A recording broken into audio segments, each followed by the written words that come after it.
Criança agitada que não para quieta e não dá sossego para a família. O Em Pauta dessa semana fala sobre criança hiperativa. E para falar sobre esse assunto, nós convidamos aqui no estúdio da TV Universitária a neuropediatra Nívia de Macedo, a psicóloga Rejane Sueli Ribeiro e também Juliana Costa Naves Gomes, professora e psicopedagoga e mãe de 2 adolescentes hiperativos. Bom, e para começar, Juliana, conta pra gente um pouquinho aí da sua experiência com os adolescentes, que na verdade já foram crianças, teve todo um processo aí para você descobrir a hiperatividade. É verdade. Olha, eu descobri a hiperatividade na verdade os 2 são hiperativos, mas eu descobri um primeiro, que ele demonstrou mais as características na infância mesmo. Então, quando ele estava por volta dos 7, 8 anos, que eu percebi que realmente tinha ali alguma coisa diferente. Porque no início a gente sempre acha que pode ser uma questão disciplinar, aquela agitação, ou só o ambiente mesmo. E por serem meninos também, a característica de todo menino é agitação, né? Então assim, mas nessa faixa etária eu comecei a ver as dificuldades com o relacionamento, com os colegas, em sala de aula. Então ele tinha muita dificuldade para relacionar enfim, nesse momento eu procurei ajuda, né? Eu falei, preciso levar ele, e foi quando diagnosticou mesmo. O pessoal chegava para você e falava, nossa, mas eles não param quietos, eles não te dão sossego, como é? Comentava, às vezes o professor comentava que era muito inquieto, eu percebia na escola, porque eu estava dentro da escola, né? Ele estudava na escola onde eu estava trabalhando, então eu via isso muito de perto. Você acompanhava tudo? Acompanhava tudo. Então, a gente percebia isso, em família também, né? A dificuldade com os primos, tinha que ficar bem atento, porque em 5 minutos aquilo ali podia virar uma confusão muito grande, uma brincadeira podia se transformar numa confusão. Certo. Rejane, a respeito aí da hiperatividade, o que é uma doença, um transtorno? Eu queria que você e também a doutora esclarecesse para a gente. Esse daqui é melhor, a neuropediatra. Então, na verdade, a hiperatividade, né, é considerada hoje como um transtorno, e nós classificamos como um transtorno de déficit de atenção e hiperatividade.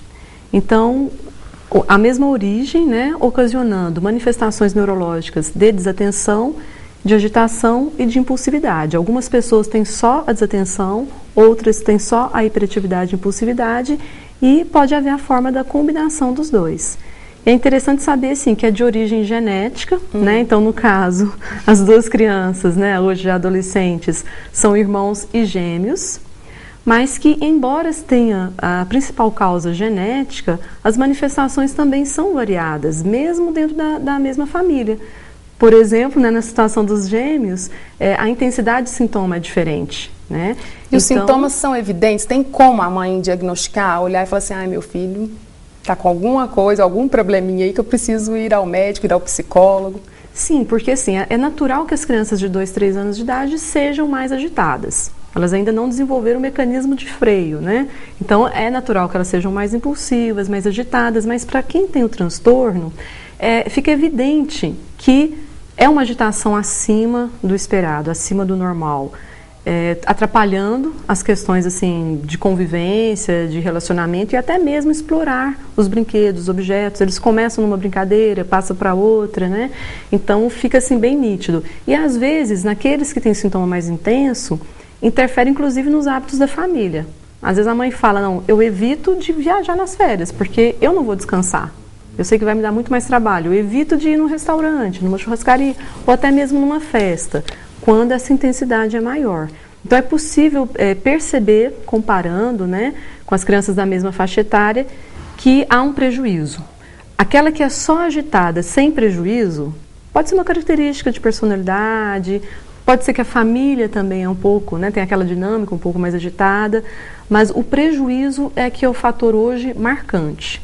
Há necessidade de haver um prejuízo. Esse prejuízo poderia ser o quê, Nívia? Principalmente, né, naquela criança hiperativa em relação à socialização, então tanto no ambiente familiar quanto na escola, e é importante que sejam 2 ou mais ambientes, né? Igreja, por exemplo, é fantástico, né? As mães relatam que não, é impossível, que o menino não para, porque é um lugar que você tem que ficar muito quieto. E sala de aula também, é um lugar que ele precisa ficar mais tempo quieto parado, concentrado, né? Mas então o diagnóstico da hiperatividade, ela se dá depois de uma certa idade. Não tem como diagnosticar a criança quando ela é bebê, por exemplo? A gente tem alguns indícios na criança pequena. Às vezes a mãe até fala, nossa, durante a gravidez eu percebi que foi diferente da outra gestação porque mexia demais. Era um bebê que chorava mais. Era um bebê que exigia, né, uma demanda maior assim, de atenção, de cuidado. Mas a gente não consegue assim, fechar um diagnóstico de um bebê, de uma criança tão pequena. Normalmente a gente acaba determinando melhor isso a partir de uns 3 anos de idade. E o início dos sintomas hoje, né, definido pela classificação internacional, seria até 11 anos de idade. Então não é aquele sintoma que aparece no adolescente ou no adulto, ele precisa aparecer na faixa etária infantil mesmo. Mas nós acabamos detectando assim, né, crianças bem novas mesmo, a gente já começa a ter indícios, né, e acompanhar, e estimular, intervir. Rejane, aí entra o psicólogo no acompanhamento também. Como que se dá o seu trabalho aí com criança? É diferente de adolescente, também tem um adulto, né? Tem. Então, quando chega na vida adulta, é uma das características que tenha tido alguns sintomas também na vida infantil, né? E o trabalho do psicólogo, ele entra no momento assim, a família já desconfia, né, o primeiro momento, assim, a família desconfia, o professor já desconfia que tem algumas situações que não são comuns, que está diferente do comum da maioria daquelas crianças. Então, esses prejuízos que ela está falando, que as crianças vão tendo, ela vai ficando, ressalta aos olhos essa diferença de que o que é que está acontecendo que não está andando, né? Então, quando eles chegam a procurar essa ajuda, já vem com essa pesquisando, já buscando um pouco mais de informação, o que é que está acontecendo, por que a criança não está dando conta de fazer aquilo que usualmente as crianças daquela idade conseguem fazer, né?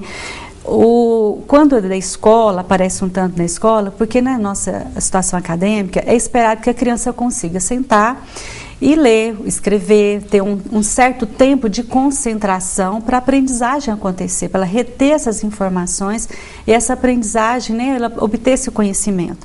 E quando a criança não consegue ter esse tempo de espera, esse tempo de atenção, muitas vezes essa aprendizagem dela fica comprometida, não porque tem dificuldade de aprender, mas porque ela tem a dificuldade de ter atenção, que é um pré-requisito, né, que é um requisito para que a aprendizagem aconteça. Entendi. Então, na hora que eles chegam, a primeira coisa que a gente tem que fazer é essa investigação, é investigar quais são as áreas de comprometimento, o que é o comprometimento que ela tem, é muito, é pouco, o que tem a mais que está interferindo para essa aprendizagem acontecer na vida da criança. E aí é uma avaliação multi, né? Porque tem a parte psicológica, mas também tem que estar vendo a parte neurológica, tem que estar vendo a parte pedagógica, a intervenção familiar, porque envolve a questão de comportamento, a questão da aprendizagem em si. E dentro dos distúrbios de aprendizagem, que o TDAH, assim, a criança pode ter, né, ter a desatenção e ter uma dificuldade na aprendizagem, como ela pode ter só uma dificuldade de aprendizagem e não ter o TDAH. Então a gente tem que limpar, a gente fala assim, vamos passar um pente fino, tem que limpar para perceber o que é as áreas de comprometimento daquela criança, para depois disso fazer o papel de, assim, qual que vai ser a intervenção, qual que é o tratamento adequado para aquela criança, que é diferente de uma, de outra, de outra, de outra. É necessário medicamento? Muitas vezes sim, aí depende dessa avaliação do comprometimento que o grau, o comprometimento que está acontecendo na vida daquela criança, da família também. Juliana, como é que foi o acompanhamento dos seus filhos aí? Teve acompanhamento psicológico, neuropediátrico, como foi? Teve. Ele teve o acompanhamento psicológico no primeiro momento, aí depois foi orientado o acompanhamento com a neuropediatra e também depois com a fono. Então ele passou por essas 3 profissionais. Uhum. Ele ainda tem o acompanhamento, assim, mais de 6 em 6 meses, às vezes uma vez por ano, muitas vezes eu que fui a psicóloga. Melhorou muito depois que você levou ao psicólogo, descobriu? Muito, muito, muito. Acalmou um pouco mais os Bastante, dois? Não é só a questão do acalmar, não. São os benefícios, né, nessas áreas comprometidas, que no caso deles estava mais relacionada à socialização, então isso melhorou bastante, sabe? Nívia, quando no caso que é necessário entrar com medicamento? Então, essa questão do medicamento às vezes fica um pouco controversa, né, na comunidade, mas isso já está bem estabelecido na comunidade científica, nas pesquisas. Então, nós já sabemos quais são as áreas do cérebro que têm dificuldade de se ativar, são áreas relacionadas com funções executivas, então há uma dificuldade de frear essa impulsividade, há uma dificuldade de ativar a concentração, e o que a gente utiliza são estimulantes, mas não é para todos os pacientes e não é em todos os momentos da vida. Então, naquela situação que nós percebemos que há um maior prejuízo, ou da socialização, ou do aprendizado por conta da desatenção, às vezes nós precisamos entrar com uma medicação estimulante, então ela vai estimular a atenção, concentração e vai estimular os neurônios que inibem essa agitação. Então não é calmante que se usa, é estimulante mesmo, potencializar aquelas áreas que ainda não se ativaram, que são as últimas áreas que se ativam para todos nós. Mas para as pessoas que têm esse TDAH, esse transtorno de hiperatividade, elas demoram um pouco mais para se ativar com a idade. A tendência com a idade é diminuir os sintomas de hiperatividade, de desatenção pode minimizar, mas é mais comum persistir na adolescência ou na fase adulta, se não acompanhado, se não estimulado, e a medicação tem um papel momentâneo. Então nós utilizamos naquele momento que o indivíduo está exposto a um maior grau, né, de conteúdo e que a desatenção realmente fica bastante marcante, né, nos seus prejuízos. No momento inicial da hiperatividade, até aquela criança ter uma adaptação do ambiente familiar, social, esse acompanhamento psicológico, mas ela também não vai persistir pela vida toda, né? E uma coisa que eu acho muito importante é o fato de que muitas famílias nos procuram com uma carga muito pesada de culpa. Então parece que aquela criança não foi bem educada, a culpa é dos pais, né? E aí a avó, a sociedade inteira fica em cima dessa família. Eles são culpados por essa criança não terem dado uma educação adequada e esse menino tem um comportamento dessa maneira. E saber que não há culpa de ninguém, né? Que é uma tendência genética mesmo, que o ambiente pode ampliar esses sintomas ou reduzir. Então o ambiente também é importante, por isso esse acompanhamento com o psicólogo, essas orientações, né? Por isso a adequação também do ambiente escolar, então favorecendo as habilidades do indivíduo para que ele realmente consiga, né, realçar e desenvolver adequadamente, mas não há um culpado. E quando a gente coloca isso para a família, o alívio que é e a potencialização que a gente dá para que eles realmente atuem, entendendo o que acontece, qual que é o mecanismo e como que eles podem realmente auxiliar essas crianças sem essa culpa. E em muitos casos de adolescente que só tem o diagnóstico então mais tarde, quando nós explicamos isso também para o adolescente, como que eles ficam aliviados. Em várias situações, eles choram na nossa consulta, então as lágrimas correm por perceber, assim, realmente é isso que o médico está me explicando, que é o que eu tenho. Eu não sou desleixado, eu não sou preguiçoso, eu me esforço, mas o tempo inteiro eles recebem esses qualificadores, né? Esse menino é malandro, é preguiçoso e não quer estudar. E não é a realidade. Ele se esforça, mas ele tem o limite dele e ele precisa de adequações para que todo esse esforço realmente brilhe. Ok. Nós vamos para um rápido intervalo e eu volto já já com mais informações para você aqui no Em Pauta.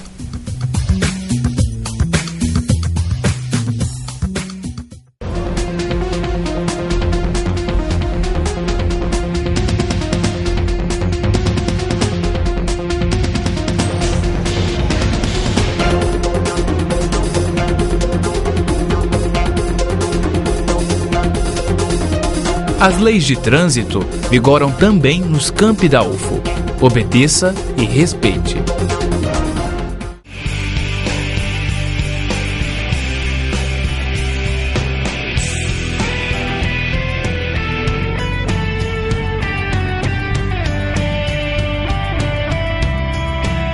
Esporte é qualidade de vida.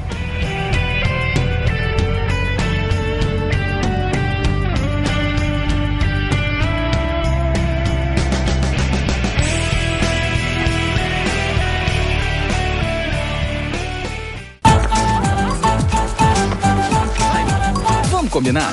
Futebol não é só um esporte. Gol não é só bola na rede. E hino não é só uma música. Não no Brasil. Aqui o hino toca no peito. Futebol é uma paixão. E cada gol é uma festa. Agora a Copa vai ser na nossa casa. E a alegria vai ser tanta que não vai caber apenas nos estádios. Vai tomar conta das ruas, vai colorir o país. E vai contagiar todos que estiverem viajando pelo Brasil. Vamos combinar, a gente vai fazer bonito.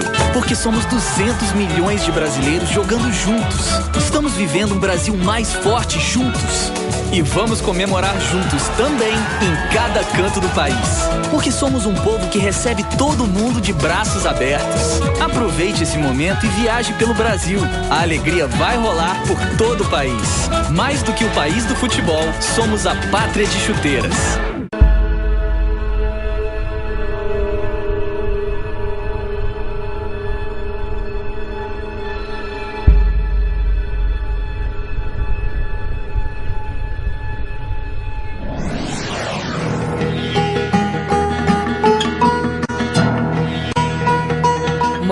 Preparadas para salvar a vida dos melhores amigos do homem. Hospital Veterinário da Universidade Federal de Uberlândia.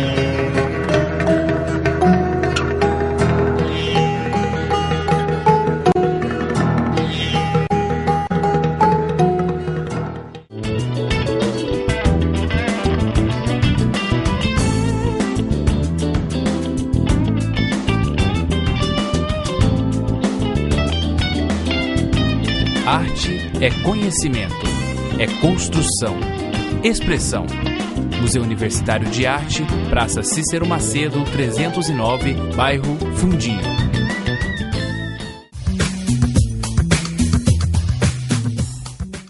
Olá, voltamos com a Em Pauta dessa semana que fala sobre criança hiperativa.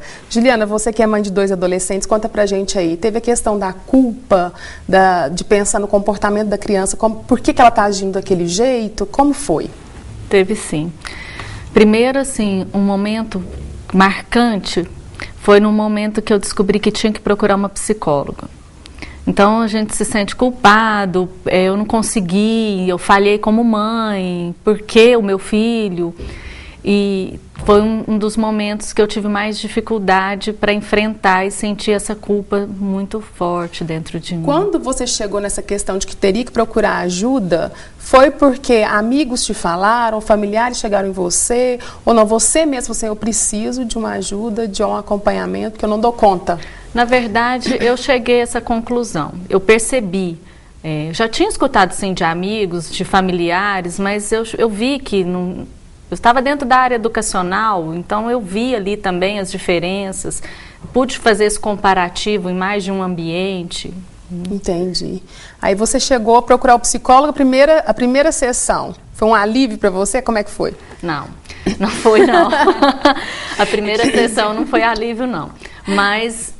Já da segunda em diante, eu já consegui sentir um pouco mais de tranquilidade. Porque, na verdade, a primeira sessão, você vai expor ali todas as suas dificuldades e o psicólogo vai demorar um tempo para te dar um retorno. Você espera, assim, a gente quase que espera um milagre. Né? Você quer uma solução. O que está acontecendo? Imediata. Imediata. E não é assim que acontece. Então, a primeira sessão, a gente sai um pouco angustiado, né? Falei tudo, é isso mesmo. É um sofrimento. Como é que é, Regiane, a intervenção aí nesse sentido aí da família, se sentir culpada? É um sofrimento muito grande, né? Porque quando a família chega a procurar, ela já tentou, pelas habilidades dela, uma série de coisas. Aquilo que o vizinho já falou, que a mãe, o que já pensou, que já leu na internet, que a pessoa já buscou alguma coisa e sentiu que, assim, sente impotente frente a ajudar o filho e de não achar uma saída. Então, é quando geralmente procura, né? E o primeiro momento, como a Juliana está falando, primeira sessão, é muito difícil, porque é um momento em que a pessoa para e vai conversar e contar toda aquela angústia. É uma angústia que retoma tudo, que você lembra de toda aquela história. Então, bate muito esse novo momento para a pessoa, né? Então demora um tempo para a gente também precisa de conhecer a história, conhecer todo o conteúdo daquela história daquela criança, fazer esse levantamento de quais são as potencialidades que essa criança tem, porque ela também tem uma série de potenciais, não é só coisas que são negativas ou que são menos desenvolvidas, ela também tem um potencial. E para você programar, se organizar para estar orientando essa família, você precisa de ter esses pontos, quais são os pontos fortes que essa criança tem e quais são os frágeis que ela tem, para poder fazer uma orientação e encaminhar isso para que potencialize os pontos fortes, para a criança sinta, porque a autoestima, o sentimento de que a pessoa consegue alguma coisa, a criança também está fragilizada, porque ela já foi muito, não dá conta disso, não consegue isso, então a autoestima dela já está machucada, né? A da família também está, porque já tentou um tanto de coisa sem sucesso. E existe essa questão, por exemplo, das pessoas leigas, no caso, sem saber, acha que a criança é mal educada? Existe, nossa, muito. Esse é um grande sofrimento. Ele é um grande sofrimento para a família quando aquela criança de 7, 8 anos, isso é muito frequente, ela deixa de ser convidada para o aniversário do amigo da sala ou por amigo de algum vizinho, uma coisa, porque a criança faz bagunça demais. Então, a família sofre muito com isso, né? E a criança também, porque a criança, no momento em que ela sente que ela está sendo rejeitada por alguém, pelo adulto ou pelas outras crianças, por algum motivo, ela entra em grande sofrimento. E esse sofrimento faz com que ela, às vezes, chame mais atenção, porque ela também quer aparecer, ela também quer sentir pertencente ao grupo. Ela não se sente, ela vai fazer alguma coisa. E muitas vezes isso reforça esse comportamento que não é adequado para ela naquele momento. Entendi. Ô, Nívia, a intensidade da hiperatividade aí existe? Tem os graus mais hiperativo, menos hiperativo ou não? Sim, na verdade existe, né, uma intensidade de sintomas bem variado. Não existe isso matematicamente definido, né? Leve, moderado e grave, 0, 1, 2, 3, né? Mas nós temos sim intensidade bem variada de uma pessoa para outra dentro da mesma família. E isso, às vezes, assim, favorece um olhar, né, para aquele que tem uma intensidade maior e detectar isso precocemente. Por outro lado, pode levar a maior prejuízo. Mas quando a gente pensa na desatenção, ainda que tenha uma intensidade de sintoma maior, muitas vezes esse diagnóstico demora um pouco mais a ser estabelecido. Porque a desatenção é mais comum na menina do que no menino. No menino é mais comum a hiperatividade. E é aquela menina assim, bonitinha, caprichosa, quietinha, educada, quieta. A sua letra é muito bonitinha, embora ela às vezes não consiga copiar até o fim. Então não chama tanto atenção em relação aos aspectos comportamentais. Mas em relação ao aprendizado e ao conteúdo, às vezes ela até tira uma nota boa sim, só que demanda um esforço muito maior. Para fazer a tarefinha em casa, ela fica praticamente o dia todo. E a mãe ali, subjugada naquele momento, né? Então, assim, parece que precisa de mais esforço, né? Mas, na verdade, se a gente otimizar o acompanhamento e o tratamento, essa criança consegue ter uma eficiência melhor, um tempo livre para fazer as suas atividades, porque eles também precisam viver. Não é só ficar em terapia, né? Eles precisam ter o seu ambiente de socialização, a sua prática de esporte, música. Aliás, são ferramentas importantes, inclusive na estimulação. Esporte, música, artes em geral, estimula muito também a atenção e a concentração. Faz parte, né, da terapia e da vivência de todos nós, principalmente na fase, né, de criança, de adolescente. Mas essa intensidade é variada, sim. É para você desenvolver as habilidades que a pessoa tem, manter aquelas habilidades que ela tem e trabalhar aquele que ela tem menos desenvolvido, para que ela consiga ter uma harmonia e traga essa harmonia para ela mesma, para ela criança ou jovem ou adulto, que for, e para a família.